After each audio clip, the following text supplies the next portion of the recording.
go forward.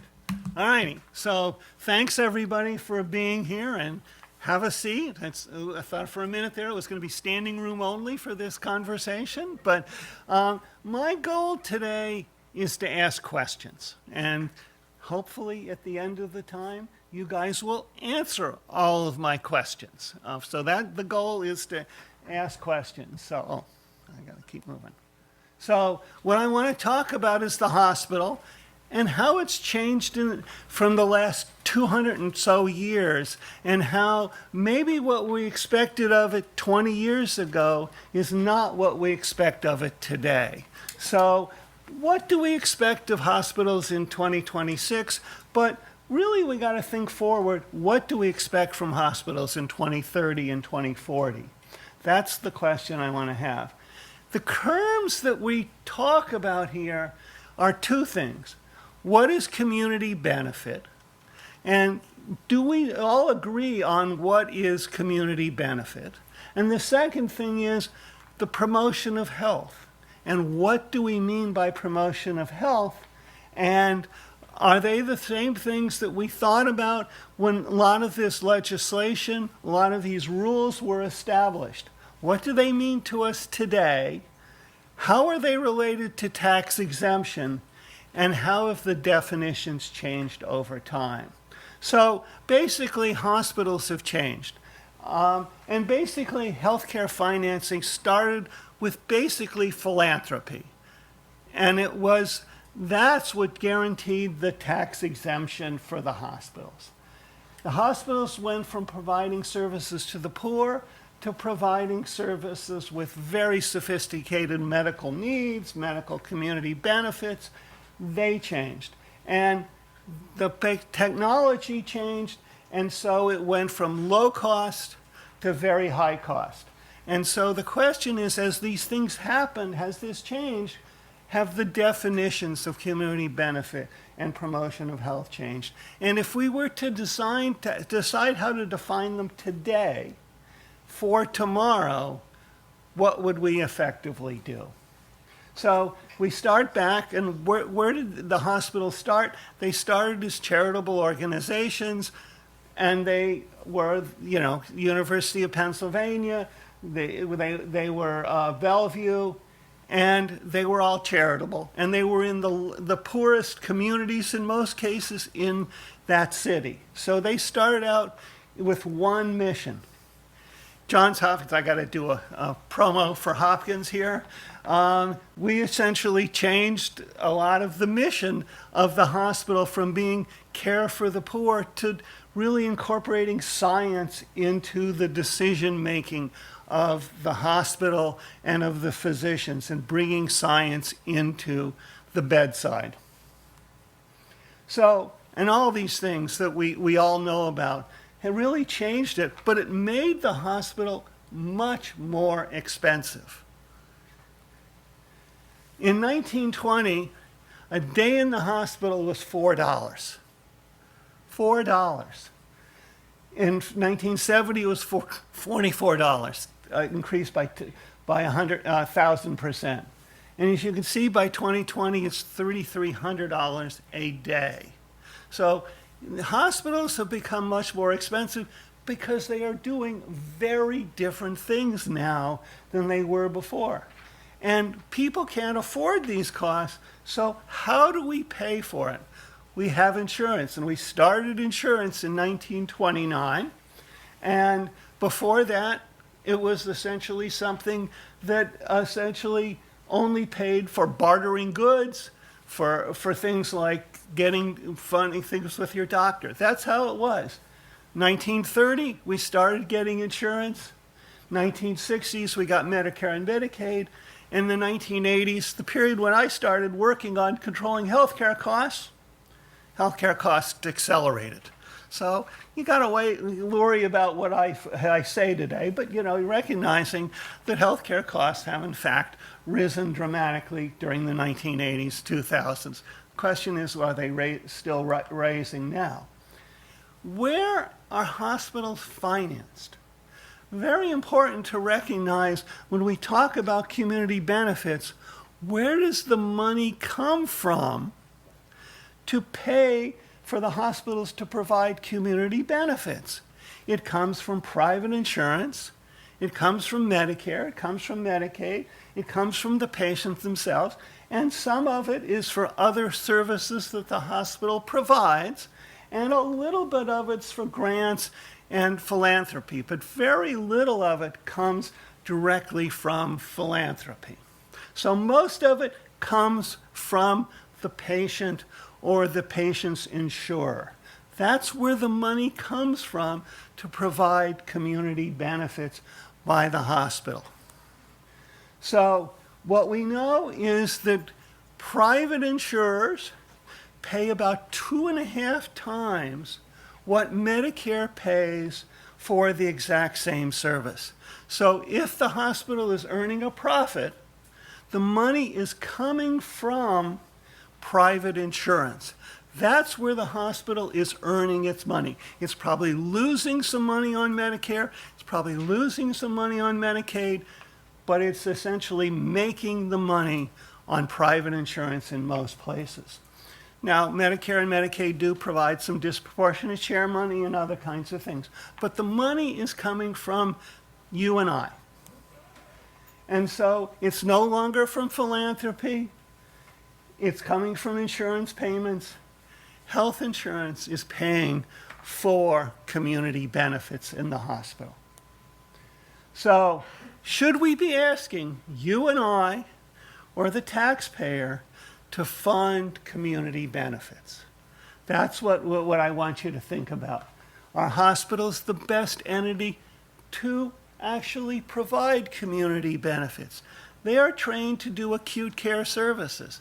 If it's acute care services that we want to provide, we're paying for those services through our healthcare dollars. So now what do we want them to do? Do we want them to provide a lot of things that they might not be best equipped to do? And is that the reason why they get tax exemption? Is because they provide community benefits? That's what the law seems to suggest, but that's the question that I think we want to talk about today. So one of the things we've got to know is how much do hospitals spend on community benefits as defined by the 990 forms, and where is this money coming from and where is it being spent? So I'm not sure I agree with this number, but the American Hospital Association says that they provided, and this is a quote, hospitals provided $149 billion in total benefits to their community in 2022, and that represents a 50% increase in what they did just 5 years earlier. So that's a lot of money. And so we said, well, how much money is that in terms of public health expenditures? And so what we see is the entire NIH budget is $45 billion. The entire CDC budget that they spend is $10 billion. They also give another $10 billion out to states. And the FDA is about $6 billion. So the hospitals, when they say how much they spend, it's 3 times what the public health programs spend. So is that the reason why they have a tax exemption? So they also are required to provide data on the CHNA. The problem is that we don't know. We know what each individual hospital says it does, but we don't know in aggregate what hospitals say. There is nothing at the IRS. There's nothing that we can find that says, each individual hospital says something, but we don't know what all the hospitals are saying are the priorities for the nation and how they're spending their money.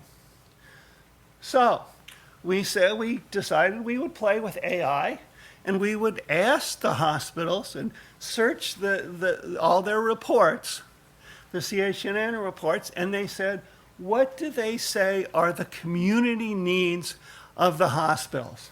And what they said is housing and homelessness, the #1 concern of hospitals.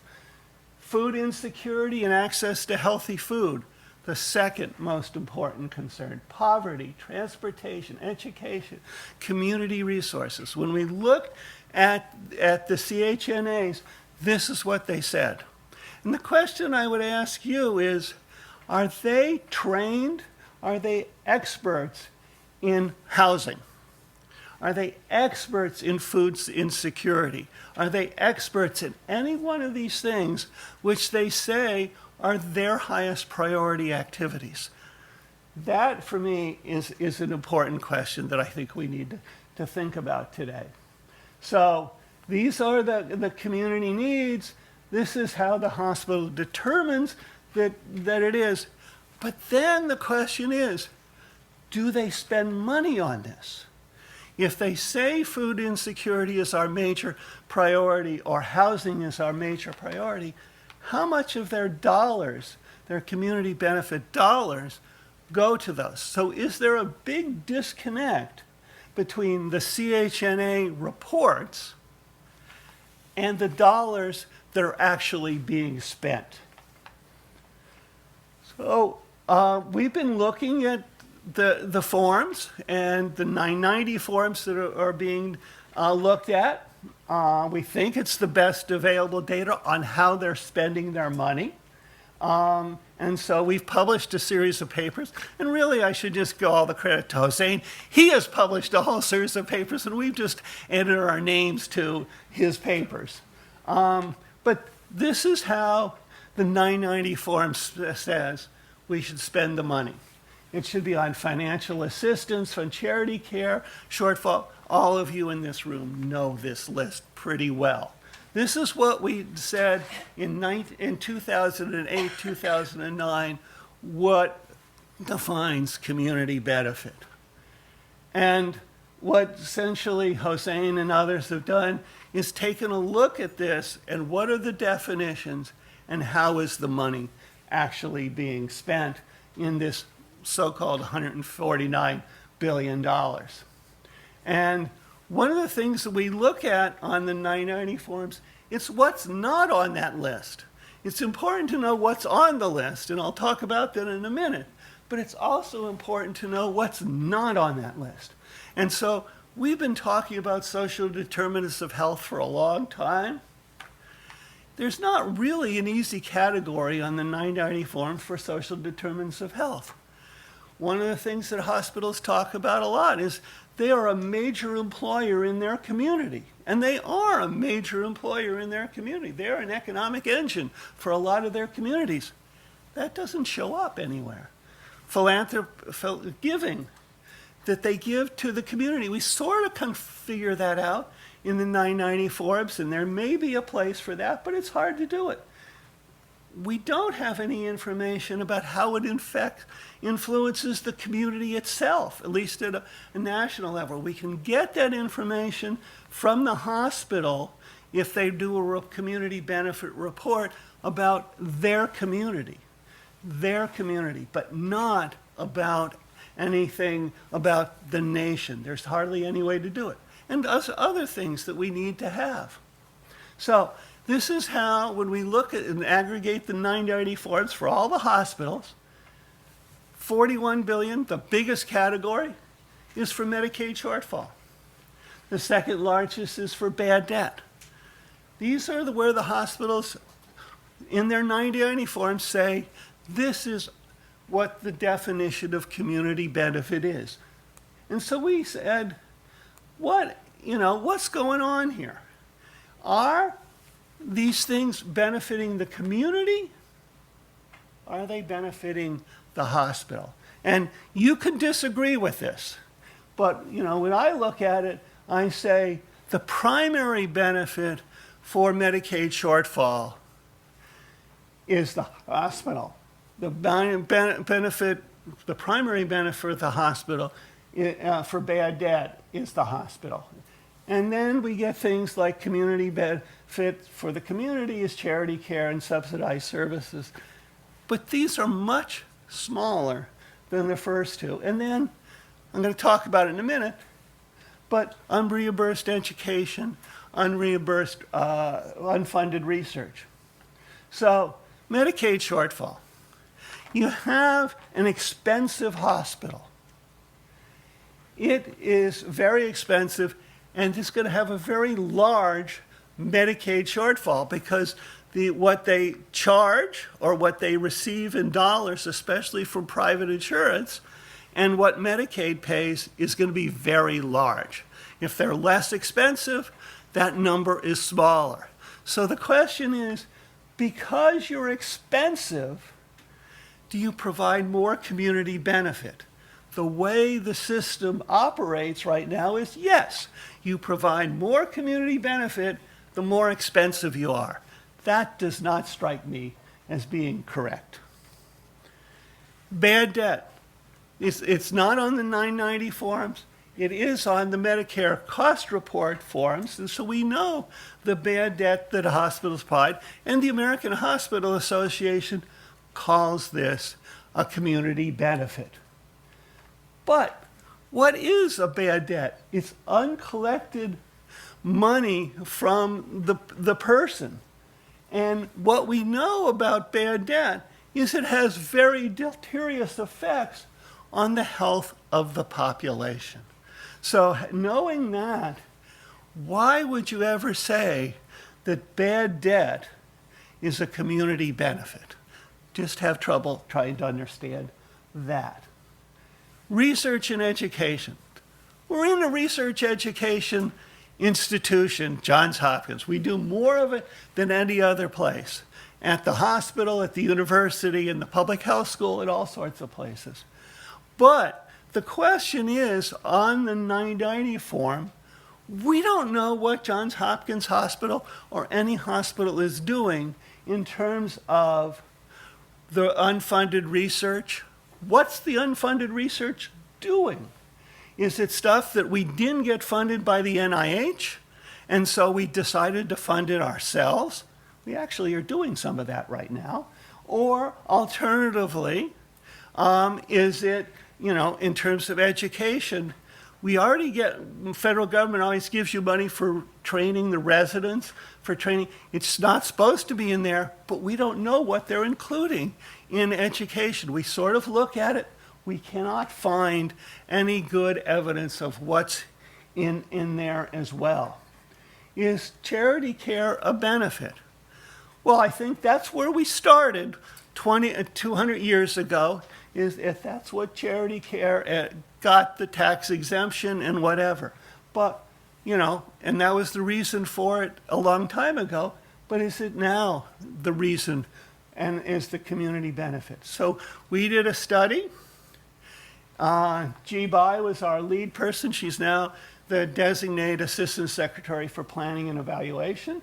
And she looked at it and she said that, basically, that nonprofit hospitals provide less charity care per dollar of revenue than for-profit hospitals and public hospitals. So lots of variation by type. We controlled for whether or not you're in Alabama, in Atlanta or whatever, and looked at the three types of hospitals. It was still that the for-profits did more in many cases than nonprofits in terms of a percentage of charity care. So, we didn't see that it was always aligned with their mission. So, where they were funded before by philanthropy, now they're funded by health insurance.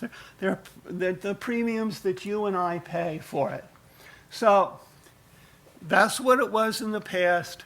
Now it's funded predominantly by private insurance. And the question is, what does the promotion of health mean? So we have the origins over here in terms of what does the Congress say. And essentially it was originally, if you charged people, you were no longer tax exempt. In the 1880s, you were no longer tax exempt if you just charged people. And then you had the 1956 IRS rules, which says you must operate to the extent of the financial ability of those unable to pay. So it really was a charity care concern. And then in 1969, it became community benefit criteria and promoting the health of the population. What does promoting the health mean? And then you have the Affordable Care Act, which says hospitals have to fill out a CHNA, a Community Health Assessment Needs, and that's what the hospitals say the community needs. So how do you determine that? We showed you what the hospitals said they did. It was about food insecurity, those kinds of issues. So we then looked at whether or not you can lose your tax exemption. And if you didn't do certain things. And we didn't see it much at the federal level, but we did see at Tower Hospitals in Pennsylvania, they basically operated like a for-profit entity. So the local community said, we're going to take away your tax exemption. Morristown, they said, you're operating too similarly to a for-profit entity. And IRS said, oh, if you didn't fill out the CHNA forms, we'll take it away from you. That's the implications that we've seen so far. And maybe we've missed some, but that's the implications we've seen so far. So then we wanted to estimate the value of the tax exemption. We find it very interesting that the IRS doesn't calculate it for individual hospitals. We can't find any evidence that they do this. We've made a whole series of assumptions about this. Most importantly, the fact that hospitals would not change their behavior if they move from nonprofit to for-profit. And we know that they probably would, but we don't know how to estimate that. So our calculations assume basically the status quo. And when we did this paper that came out in JAMA, what we saw was they had $37 billion in tax benefits. Most of it from federal income tax, some of it from other taxes. But the most important thing for me is the tax benefit was very highly concentrated. 7% of the hospitals received over half of the tax benefit. So these are the hospitals that are most profitable, that are doing very well in the system. So what can be done to increase the level? Congress is thinking about this, but more importantly, states are considering this. So 35, 40 years ago, I went down to Methodist Hospital. The Attorney General called me and said, can you go down and take a look at this hospital? We're concerned that it's not really maintaining a good nonprofit status. So the thing that they were most concerned about was charity care and the emergency room. So I went to Methodist Hospital. Again, this was 35 years ago. They have changed. But I went there 35 years ago. I went to the emergency room. It was on the second floor. I could not find an elevator to the second floor. I walked into the room. It had very nice Queen Anne furniture in the waiting room. Very nice Queen Anne furniture. It had rugs on the floor that were Oriental rugs. This was 35 years ago. They have changed. They now have a drama center. They have a whole variety of things. But it led Texas to say hospitals have to provide a certain minimum level of charity care. And about 9 states have essentially followed that.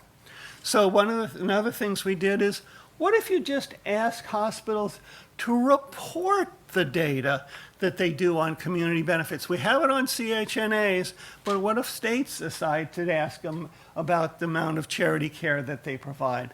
And what we found was, when you just ask them to provide the data, you don't put a minimum standard about it, they do it much more often than hospitals that were in states that don't require this. So we saw that for charity care. We saw that. So just putting a spotlight on it seems to make a particular difference. Then we want to know whether hospitals, or really Hossein wanted to know whether hospitals that located in poorer areas provided more charity care, more community benefits than those in more affluent areas. And not to our surprise, but to our pleasure, in fact, they do.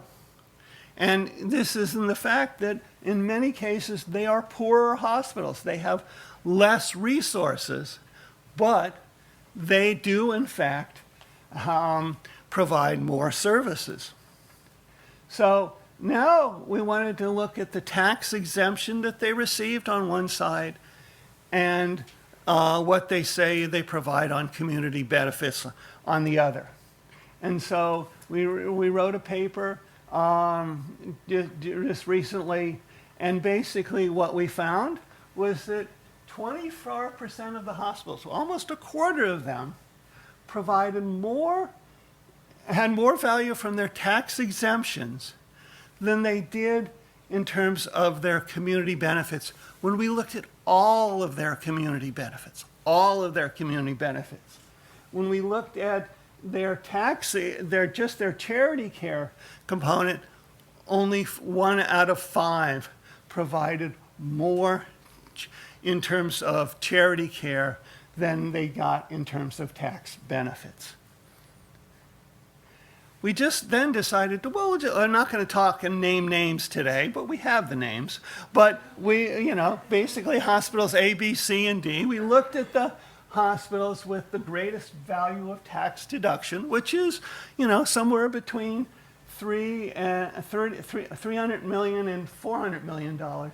And you can see lots of variation here. Some of the hospitals provide a lot of community benefits. Some of them provide very little.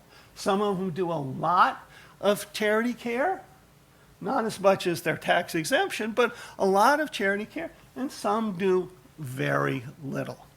So lots of variation here in terms of what the hospitals do. There's no guidance on how they should spend their money, really. There's limited monitoring of 990 forms. So basically, they may have large benefits in certain communities. However, we have trouble assessing that. And it's not like that's the responsibility of the hospitals to keep me and other researchers happy. That's not the goal. But the policymakers also want to know what the hospitals are doing.